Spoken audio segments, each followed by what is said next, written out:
राधे राधे दोस्तों, जय श्री कृष्णा। पूजा भक्ति चैनल में आप लोगों का स्वागत है। पितृपक्ष में ब्राह्मणों को भोजन कराया जाता है।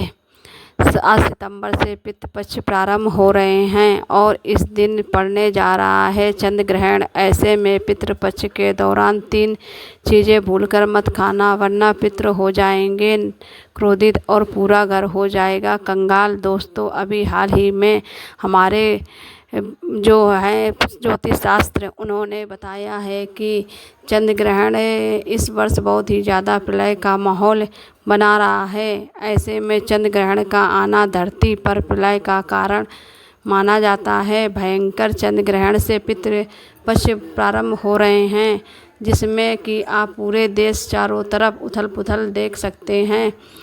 पितृपक्ष चंद्र ग्रहण सैकड़ों वर्ष बाद आया है, जो कि पितृपक्ष के स्टार्ट होते ही लग रहा है। तो ऐसे में पितृपक्ष में कुछ ऐसी चीज़ें हैं जो भूलकर नहीं खाना चाहिए। साल 2025 में पितृपक्ष कब से प्रारंभ रहेंगे और कब तक रहने वाले हैं, और शायद ये नवरात्रि तक कब रहेंगे। ये वीडियो बहुत ही ज़्यादा महत्वपूर्ण होने वाली है। साथ ही पितृपक्ष में ऐसे कौन से कार्य करने चाहिए जिनको करने से पितरों की असीम कृपा को प्राप्त कर पाएँ और घर में धन वैभव का आनंद ले पाएँ, और साथ ही इस भयंकर प्रलय से आपको कैसे बचना है, किस तरह से आप अपने परिवार की रक्षा कर सकते हैं, पितरों को प्रसन्न करने अपनी मनोकामना को पूर्ण कर सकते हैं। संपूर्ण जानकारी आपको इस वीडियो में मिलेगी।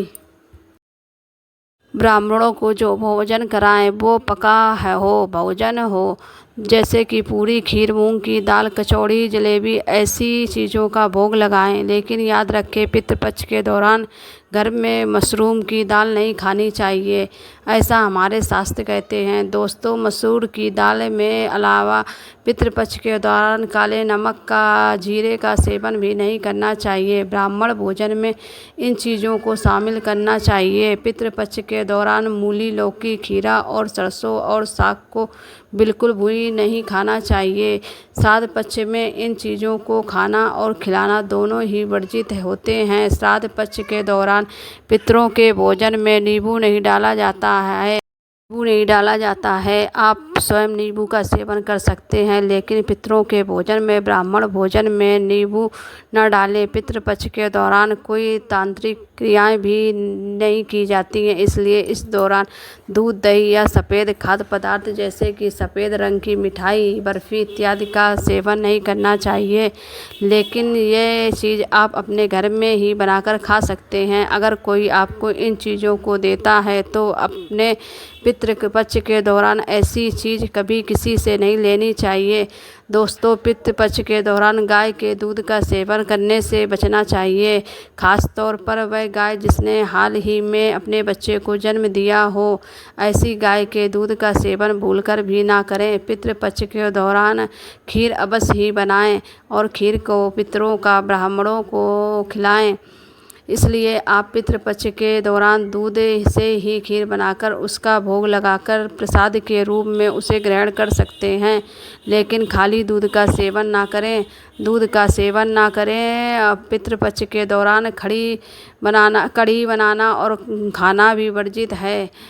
पितृपक्ष के दौरान आपको कुलचे की दाल का भी सेवन नहीं करना चाहिए। ध्यान रखें, पितृपक्ष के दौरान आप पितरों के लिए जो भोजन बनाएं उस भोजन में आप तिल अवश्य ही डालें। पितृपक्ष में जो पितरों का भोजन बनाएं, ब्राह्मणों के भोजन में तिल अवश्य ही डालें। पितृपक्ष में जो पितरों का भोजन बनाएं, ब्राह्मणों को जो भोजन कराएं या पंचबली लगाएं या किसी भी ज़रूरतमंद व्यक्ति को पितरों के नाम से भोजन दें, उस भोजन में थोड़े से काले तिल अवश्य ही डालें।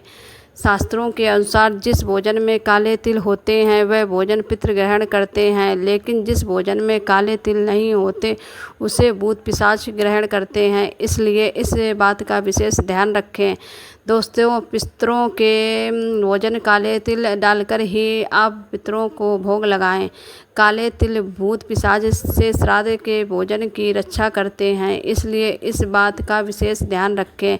पितृपक्ष के दौरान गलती से भी अपने पड़ोसियों का भोजन भी कभी नहीं खाना चाहिए। पितृपक्ष के दौरान उधार किसी से पैसे ना लें और ना किसी को दें। ऐसा करने से अशुभ माना जाता है, इससे उल्टा कर्ज का बोझ बढ़ जाता है। दोस्तों, पितृपक्ष में कोई भी ऐसा कार्य ना करें जिससे हमारे पितृ नाराज हो जाएं।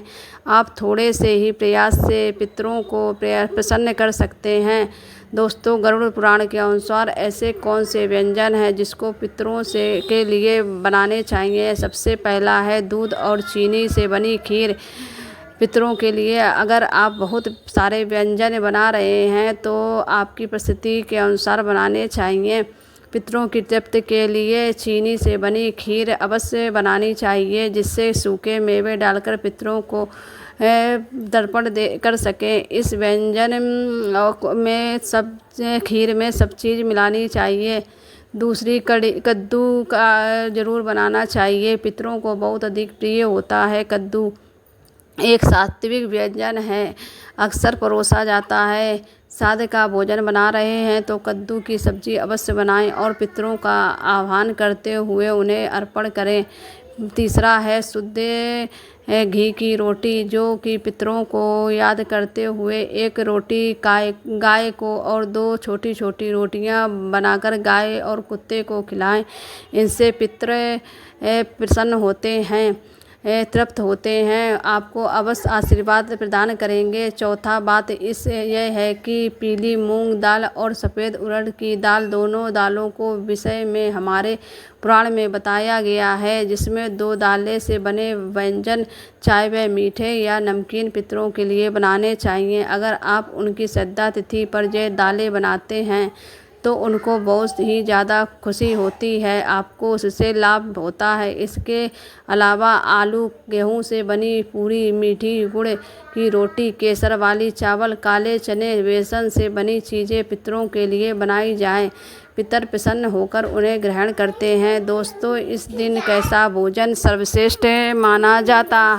हम उसे छौंकते नहीं हैं और ना ही जूठा करते हैं। ठीक उसी प्रकार हमें पितरों को ध्यान भी उन्हें अर्पण करने से पहले छौंकना नहीं चाहिए या ही जूठा करना चाहिए। भोजन बनाने से पहले आपको पूरी तरह से शुद्ध होना चाहिए।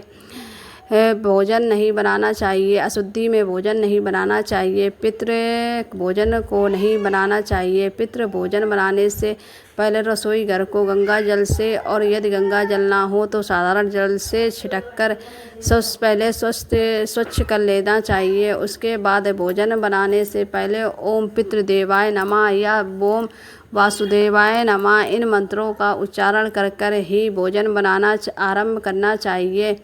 भोजन पितृपक्ष के दौरान बनाना चाहिए। और कैसा भोजन पितृपक्ष के दौरान बनाना चाहिए?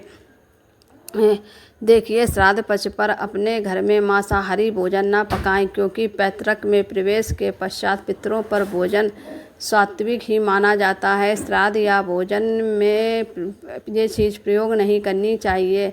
भोजन में बनाने और खिलाने चाहिए। तामसिक व्यंजन के साथ प्याज, अदरक, लहसुन का प्रयोग नहीं करना चाहिए। इन पदार्थों का प्रयोग भोजन में करने से पितृ भोजन ग्रहण नहीं कर पाते और वे भूखे रहते हैं, जिसकी वजह से वो आपको आशीर्वाद देते नहीं हैं और अभिशाप देकर चले जाते हैं।